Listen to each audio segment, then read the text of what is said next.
you're living your life, and then all of a sudden you're out there helping cops solve crimes. ABC Tuesday. I have an IQ of 160. I spot things that detectives miss. The series premiere of fall's most anticipated new drama, High Potential. That big brain of hers is going to help us close a lot of cases. Caitlin Olsen is the new face of investigation. You're a single mom pretending to be a cop. I am not pretending. I'm just out here super copping. High Potential. Series premiere Tuesday, 10/9 Central on ABC. And stream on Hulu. Thanks for listening to the Red Treehouse, where I tell scary stories to keep you up at night. You can listen to the Red Treehouse on your favorite streaming platforms, including Spotify and Apple Podcasts. Be sure to follow, like, and subscribe. Oh, and leave a 5-star review. You can follow the Red Treehouse on social media, on TikTok, Instagram, YouTube, X, Threads, and Facebook at Red Treehouse Pod. And now you can find the Red Treehouse on Patreon. Join the Red Treehouse community for as little as $3 per month and receive exclusive member benefits, including personal shoutouts, early access to episodes, bonus episodes, and more. Simply go to patreon.com/Red Treehouse. As always, if you have a scary story or topic you'd like me to feature on an upcoming episode, email redtreehousepod@gmail.com. Important note, sources for this episode can be found in the show notes. The Red Treehouse is dedicated to my dad. I love you, Pop. There are few things that scare me more than being lost in the woods. I've mentioned it before, but I grew up in and around New York City and didn't spend much time, if any at all, in the woods until I was well into adulthood. Even now, it's not my favorite thing to do at any time of the day. But one of the scariest experiences I ever had was during my freshman year of college.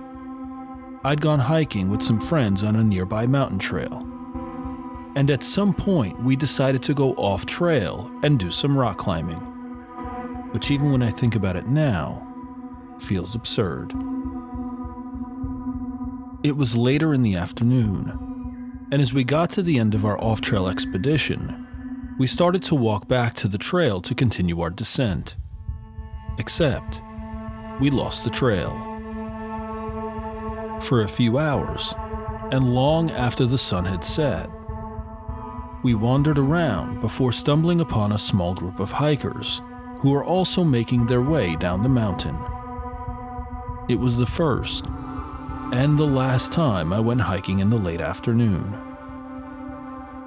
As I was thinking about this experience, I started to look around for scary stories of people lost in the woods. What I found may arguably be better.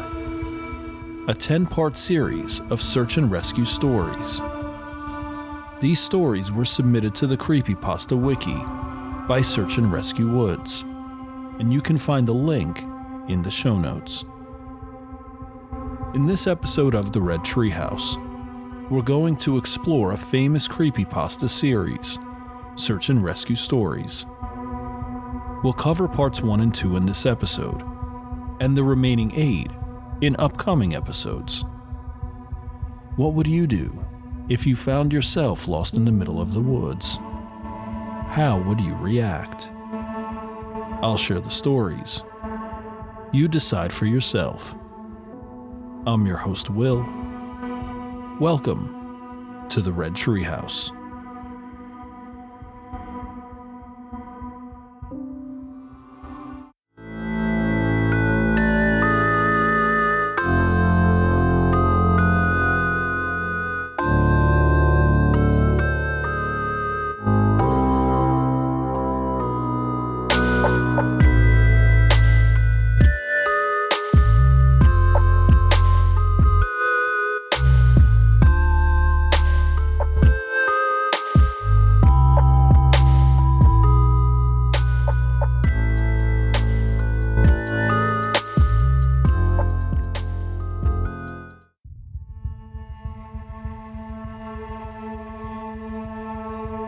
The search and rescue stories were written by Search and Rescue Woods and entitled, "I'm a search and rescue officer for the U.S. Forest Service.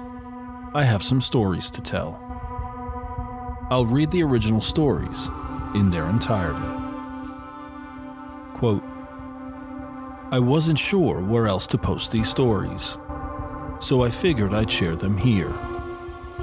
I've been an SAR officer for a few years now, and along the way, I've seen some things that I think you guys will be interested in.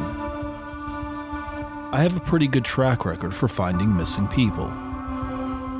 Most of the time, they just wander off the path, or slip down a small cliff and can't find their way back. The majority of them have heard the old stay where you are thing, and they don't wander far.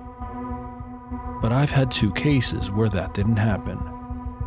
Both bother me a lot, and I use them as motivation to search even harder on the missing person cases I get called on.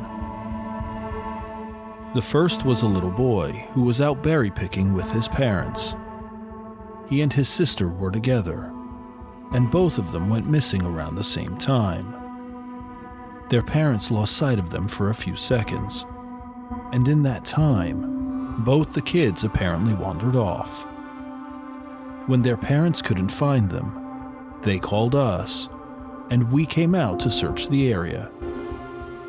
We found the daughter pretty quickly, and when we asked where her brother was, she told us that he'd been taken away by the bear man. She said he gave her berries and told her to stay quiet, and that he wanted to play with her brother for a while. The last she saw of her brother, he was riding on the shoulders of the bear man and seemed calm. Of course, our first thought was abduction, but we never found a trace of another human being in that area. The little girl was also insistent that he wasn't a normal man, but that he was tall and covered in hair, like a bear, and that he had a weird face. We searched that area for weeks. It was one of the longest calls I've ever been on, but we never found a single trace of that kid. The other was a young woman who was out hiking with her mom and grandpa. According to the mother, her daughter had climbed up a tree to get a better view of the forest, and she'd never come back down. They waited at the base of the tree for hours, calling her name, before they called for help. Again, we searched everywhere, and we never found a trace of her. I have no idea where she could possibly have gone, because neither her mother nor grandpa saw her come down. A few times, I've been out on my own searching with a canine, and they've tried to lead me straight up cliffs. Not hills, not even rock faces. Straight, sheer cliffs with no possible handholds. It's always baffling. And in those cases, we usually find the person on the other side of the cliff, or miles away from where the canine has led us. I'm sure there's an explanation, but it's sort of strange. One particularly sad case involved the recovery of a body. A 9-year-old girl fell down an embankment and got impaled on a dead tree at the base. It was a complete freak accident, but I'll never forget the sound her mother made when we told her what had happened. She saw the body bag being loaded into the ambulance and let out the most haunting, heartbroken wail I've ever heard. It was like her whole life was crashing down around her, and a part of her had died with her daughter. I heard from another SAR officer that she killed herself a few weeks after it happened. She couldn't live with the loss of her daughter. I was teamed up with another SAR officer because we'd received reports of bears in the area. We were looking for a guy who hadn't come home from a climbing trip when he was supposed to, and we ended up having to do some serious climbing to get to where we figured he'd be. We found him trapped in a small crevasse with a broken leg.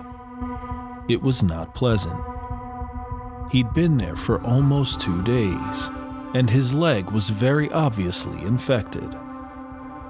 We were able to get him into a chopper, and I heard from one of the EMTs that the guy was absolutely inconsolable.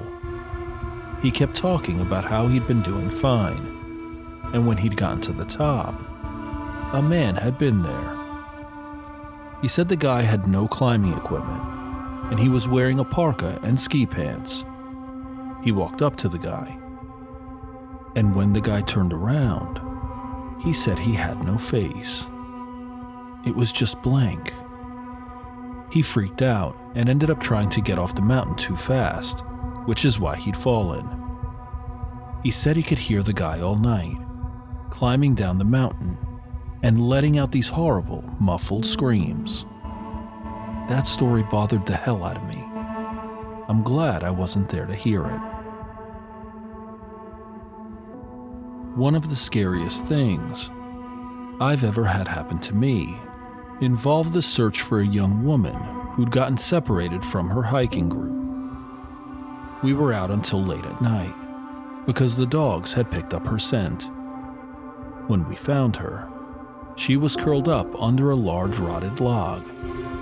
She was missing her shoes and pack and was clearly in shock. She didn't have any injuries, so we were able to get her to walk with us back to base ops. Along the way, she kept looking behind us and asking why that big man with black eyes was following us.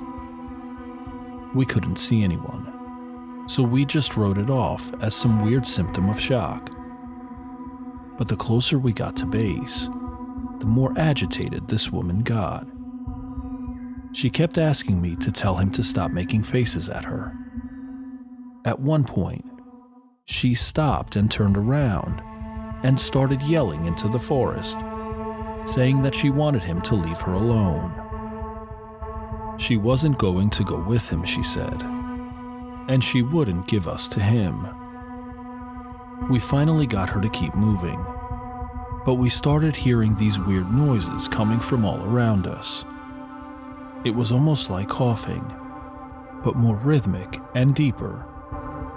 It was almost insect-like. I really don't know how else to describe it.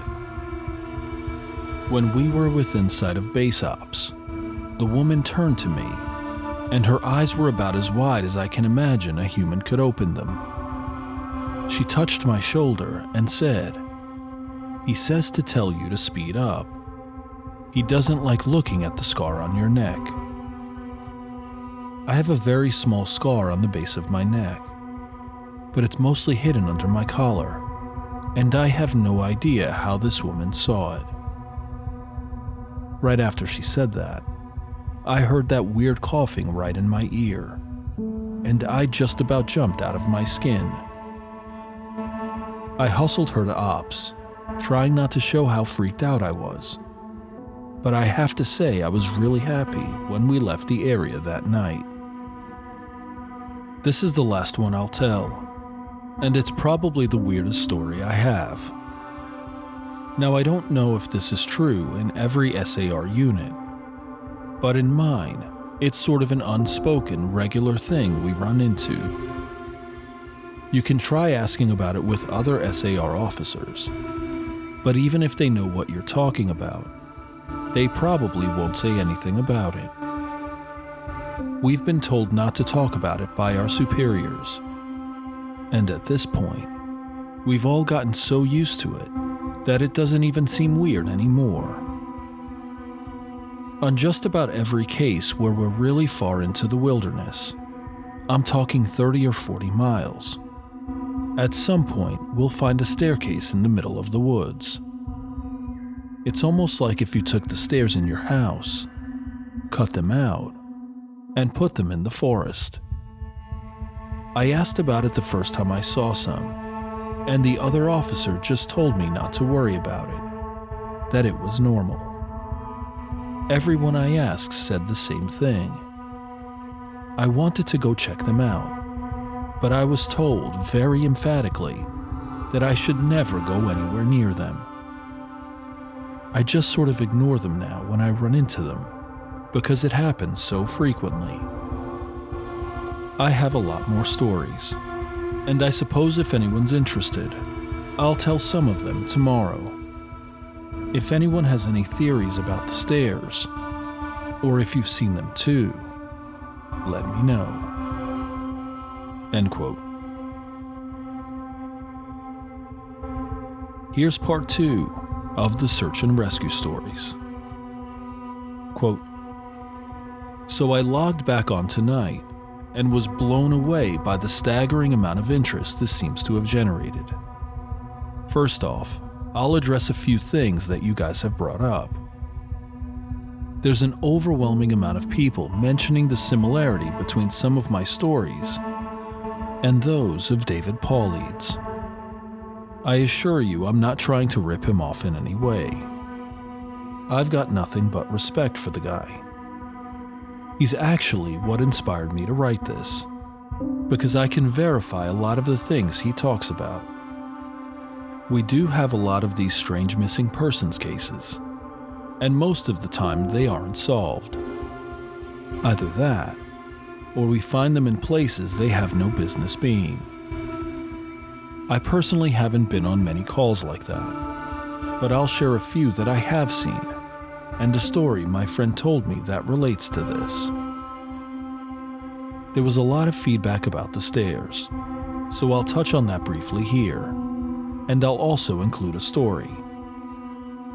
They come in a variety of shapes, sizes, styles, and conditions. Some are pretty dilapidated, just ruins, but others are brand new. I saw one set that looked like they came from a lighthouse. They were metal and spiral, almost old-fashioned.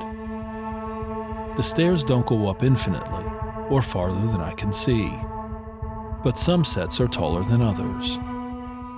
Like I said before, just imagine the stairs in your house as if someone copy-pasted them in the middle of nowhere. I don't have any pictures. It's never really occurred to me to try again after the first time, and I don't really feel like risking my job over it. I'll try again in the future, but I can't really promise anything. A few people expressed confusion about the guy who ran into the man with no face. Just to clarify, when the climber ascended and reached the top of the peak, he saw another man in a parka and ski pants. This was the man with no face. Sorry about the confusing wording of that story. I'll try to avoid that in the future. Alright, on to the new stories.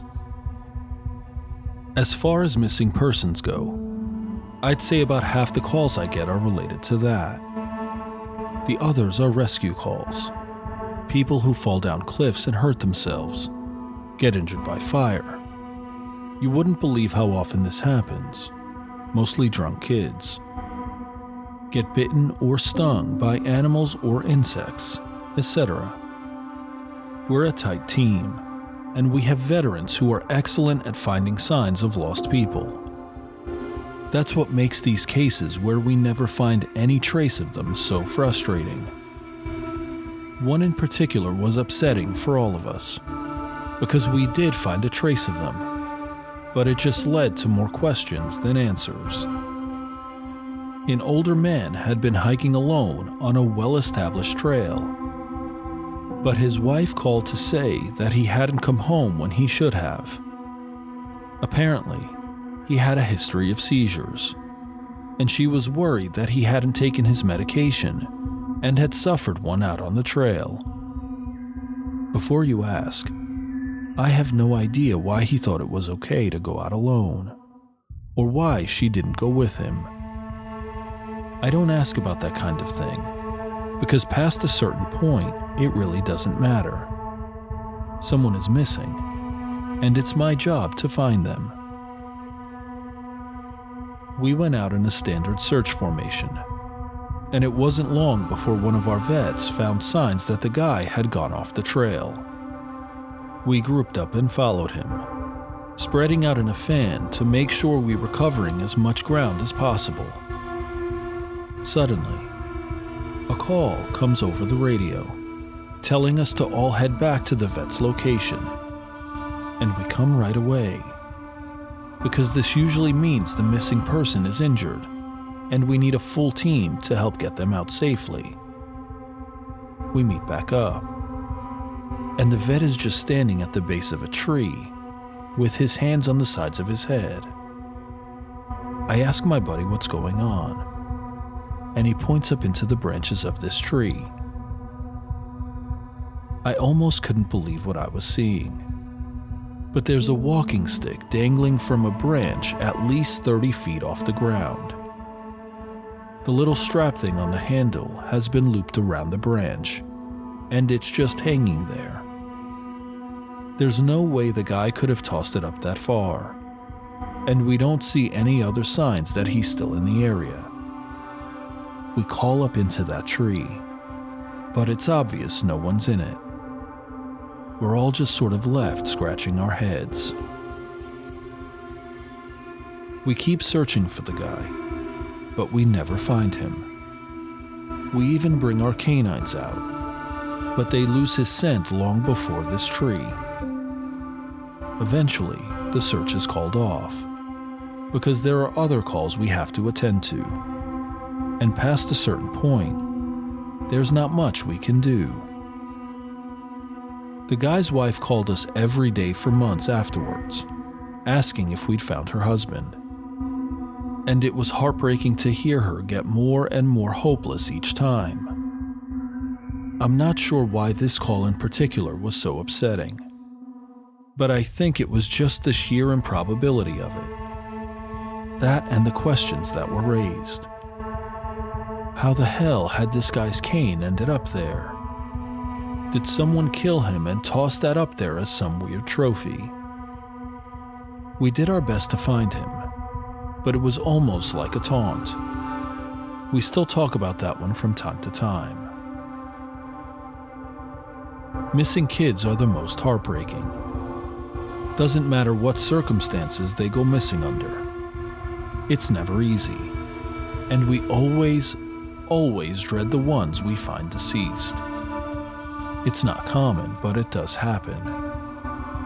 David Paulides talks a lot about kids SAR teams find in places they shouldn't be, or couldn't be. I can honestly say I've heard about this kind of thing happening more than I've seen it, but I'll share one of the ones that I think about a lot that I witnessed personally. A mother and her 3 kids were out for a picnic in an area of the park that has a small lake. One is 6, one is 5, and the other is about 3. She's watching them all really closely, and according to her, she never lets them out of her sight at any time. She never saw anyone else in the area either, which is important. She packs their stuff up, and they start to head back to the parking area. Now, this lake is only about 2 miles into the woods, and it's on a very clearly established trail. It's almost impossible to get lost getting from the parking area to it, unless you're deliberately going off the path like an imbecile. Her kids are walking in front of her when she hears what sounds like someone coming up the path behind her. She turns around, and in the 4 or so seconds she's not looking, her 5-year-old son vanishes. She figures he stepped off the trail to pee or something, and she asks her other 2 kids where he went. They both tell her that a big man with a scary face came out of the woods next to them, took the kid's hand, and led him into the trees.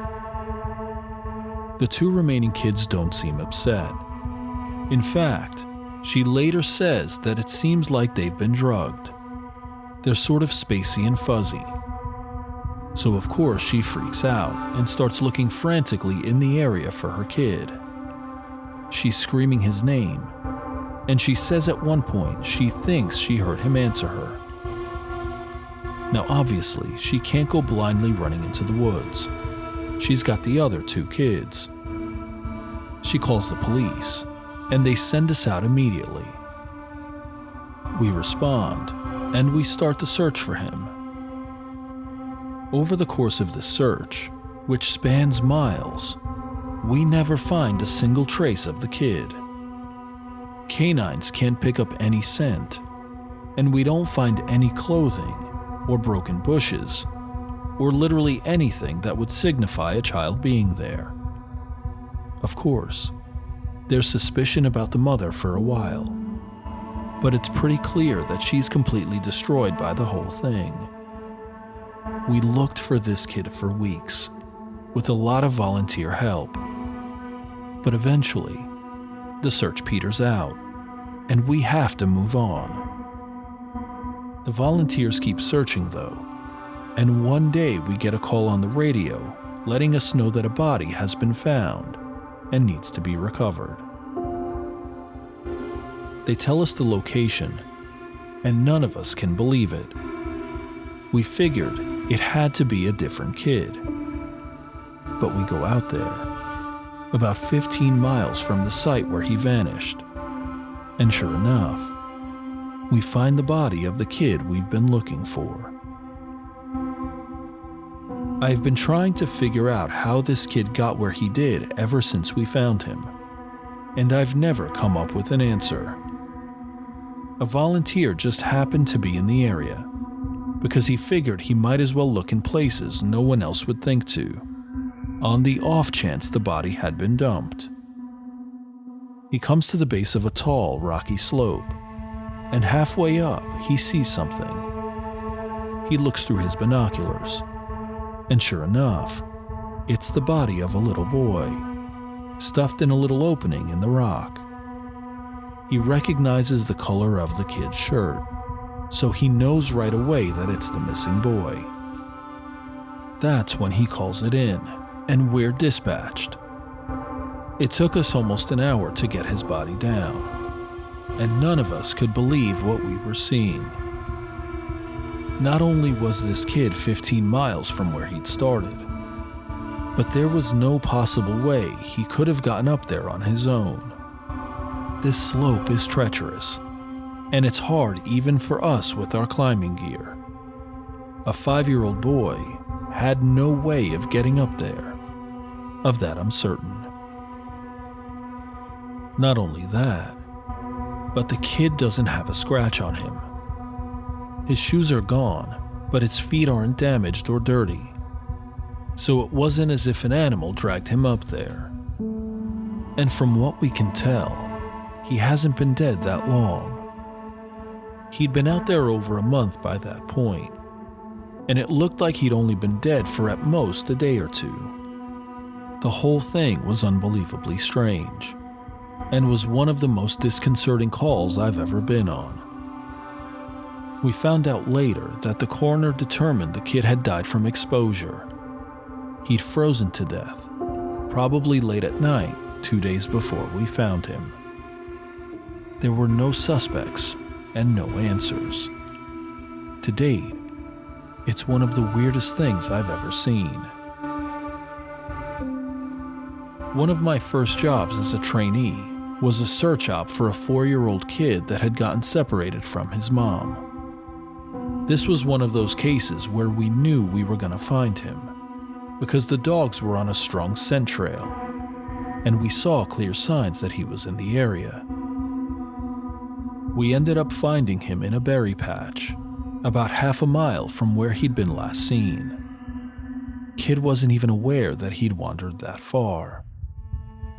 One of the vets brought him back, which I was glad for because I'm really not good with kids. I find it hard to talk to them and keep them company. As my trainer and I are headed back, she decides to take me on a detour to show me one of the hotspots where we tend to find missing people. It's a natural dip in the land near a popular trail, and people will usually move downhill because it's easier. We hike out there, It's a few miles away, and we get there in about an hour or so. As we're walking around the area, and she's pointing out places she's found people in the past, I see something in the distance. Now, this area we're in is about 8 miles from the main parking area, though there's back roads you can take to get closer if you don't want to hike that far. But we're on state-protected land, which means there can't be any kind of commercial or residential development out here. The most you'll ever see is a fire tower or makeshift shelter that homeless people think they can get away with building. But I can see from here that whatever this thing is has straight edges. And if there's one thing you learn quickly, it's that nature rarely makes straight lines. I point it out, but she doesn't say anything. She just hangs back and lets me wander over and check it out. I get within about 20 feet of it, and all the hair on the back of my neck stands up. It's a staircase in the middle of the fucking woods. In the proper context, it would literally be the most benign thing ever. It's just a normal staircase with beige carpet and about 10 steps tall. But instead of being in a house, where it obviously should be, it's out here in the middle of the woods. The sides aren't carpeted, obviously, and I can see the wood it's made of. It's almost like a video game glitch, where the house has failed to load completely, and the stairs are the only thing visible. I stand there, and it's like my brain is working overtime to try and make sense of what I'm seeing. My trainer comes and stands next to me, and she just stands there casually, looking at it as if it's the least interesting thing in the world. I ask her what the fuck this thing is doing here, and she just chuckles. Get used to it, rookie. You're gonna see a lot of them. I start to move closer, but she grabs my arm. Hard. I wouldn't do that, she said. Her voice is casual, but her grip is tight, and I just stand there looking at her. You're gonna see them all the time, but don't go near them. Don't touch them. Don't go up them. Just ignore them. I start to ask her about it, but something in the way she's looking at me tells me that it's best if I don't. We end up moving on, and the subject doesn't come up again for the rest of my training. She was right, though. I'd say about every 5th call I go on, I end up running across a set of stairs. Sometimes they're relatively close to the path, maybe within 2 or 3 miles. Sometimes they're 20, 30 miles out, literally in the middle of nowhere, and I only find them during the broadest searches or training weekends. They're usually in good condition, but sometimes it looks like they've been out there for miles, all different kinds, all different sizes. The biggest I ever saw looked like they came out of a turn-of-the-century mansion and were at least 10 feet wide, with steps leading up at least 15 or 20 feet. I've tried talking about it with people, but they just give me the same response my trainer did. It's normal. Don't worry about it. They're not a big deal, but don't go close to them or up them. When trainees ask me about it now, I give them the same response. I don't really know what else to tell them. I'm really hoping someday I get a better answer, but it hasn't happened yet. This is another one that was less spooky and more sad. A young man went missing late in winter, when realistically no one should be going that far out onto the trails. We close a lot of them, but some remain open year-round, unless there's a shitload of snow. We didn't opt for him, but we had about 6 feet of snow on the ground.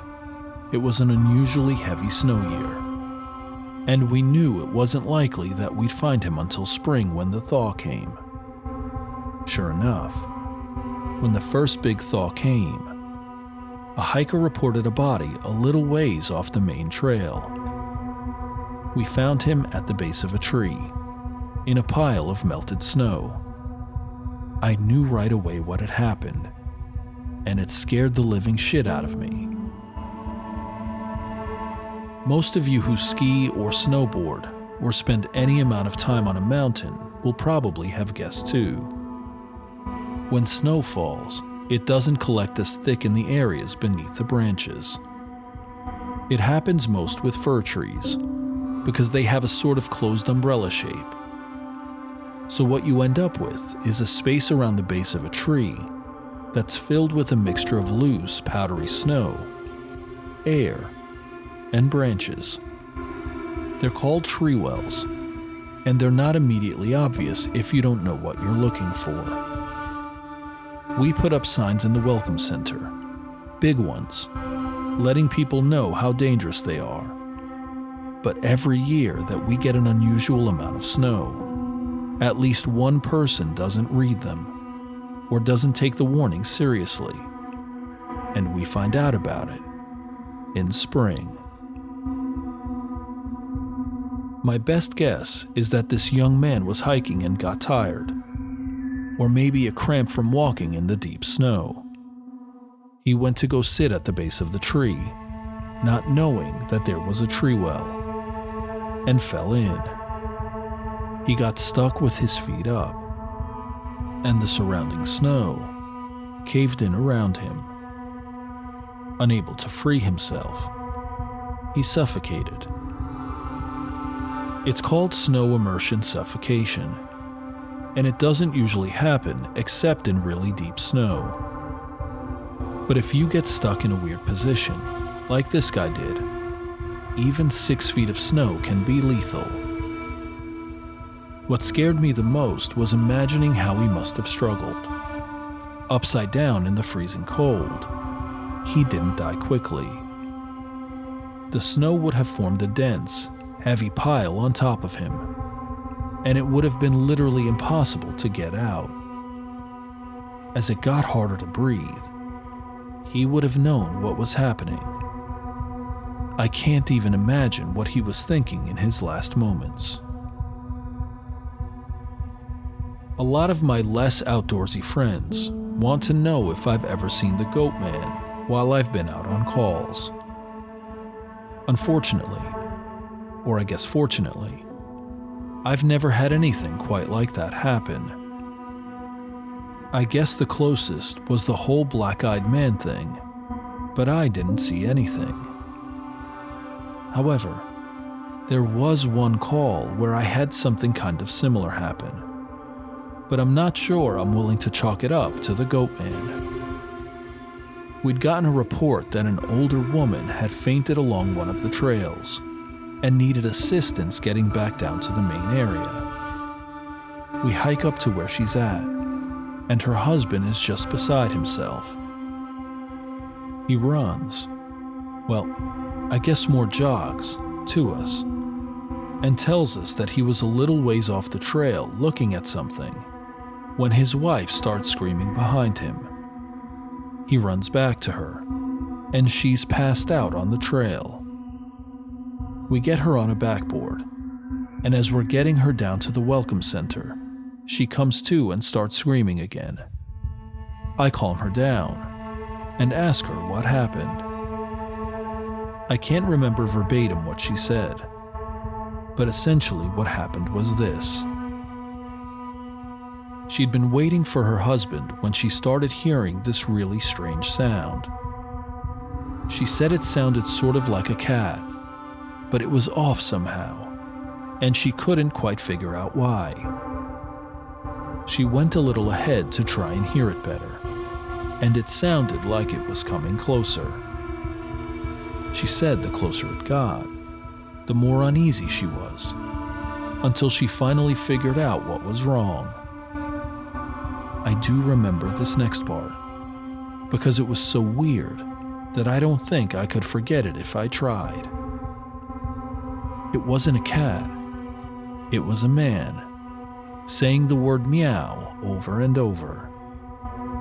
Just meow, meow, meow. But it wasn't a man. It couldn't have been, because I've never heard a man make his voice buzz like that. I thought my hearing aid was going out, but it wasn't. I adjusted it, and it still sounded all buzzy. It was awful. He was coming closer, but I couldn't see him. And the closer he got, the more scared I was. And the last thing I remember was a shape coming out of the trees.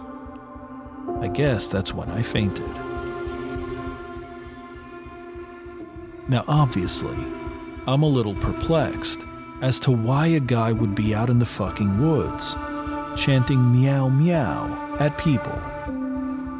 So once we get down the mountain, I tell my superior that I'm gonna go search the area to see if I can find anything. He gives me the go-ahead, and I grab a radio and hike back to where she fainted. I don't see anyone, so I keep going about a mile more. And when I head back, I go off the trail to see if I can figure out where she saw him coming from. It's almost sunset by this point, and I don't have any desire to be out at night alone. So I just sort of write it off and make a mental note to check it out again tomorrow. But as I'm headed back, I start to hear something in the distance. I stop, and I call out for anyone in the immediate area to identify themselves. The sound didn't come closer or get louder, but it sounded exactly like a man saying meow meow in this really odd monotone. As comical as it makes it sound, it was almost like that guy on South Park with the electrolarynx Ned. I go off the trail in the direction I think it's coming from, but I never seem to get closer. It's almost like it's coming from all directions. Eventually, it just sort of fades out, and I ended up going back to the Welcome Center. I didn't get any further reports like that, and even though I went back to the area, I never heard that exact sound again. I suppose it could have been some stupid kid out there fucking with people, but even I have to admit it was weird. So this kind of turned into a massive wall of text, and for that I apologize. I wanted to get to the stories my friend told me, and he does have some good ones, so I'll post those tomorrow evening. I also have a few more of my own I think you guys will like. I'm sorry to keep you all in suspense again. Hopefully the stories here make up for it and help you through the next 24 hours until I can post again. Edit. Since it seems like all of you would like to hear more, tomorrow I'll write up as many stories as I can and do a massive post. I'll include my friend's stories, and I'll see if I can't get a hold of a few more people who might have interesting things to talk about. I just wasn't sure how people felt about big, huge walls of text, but if you're all okay with it, I'll post lots of stories. End quote.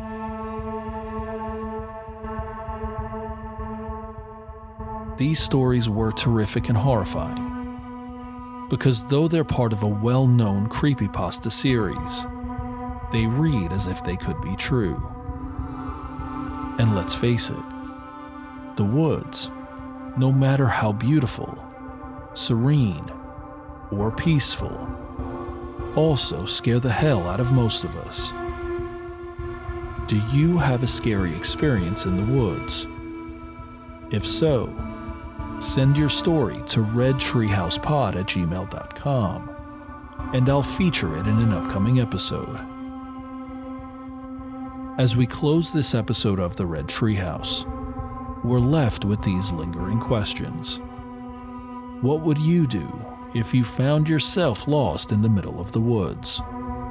How would you react? I've shared the stories. Now you decide for yourself. I'm your host, Will.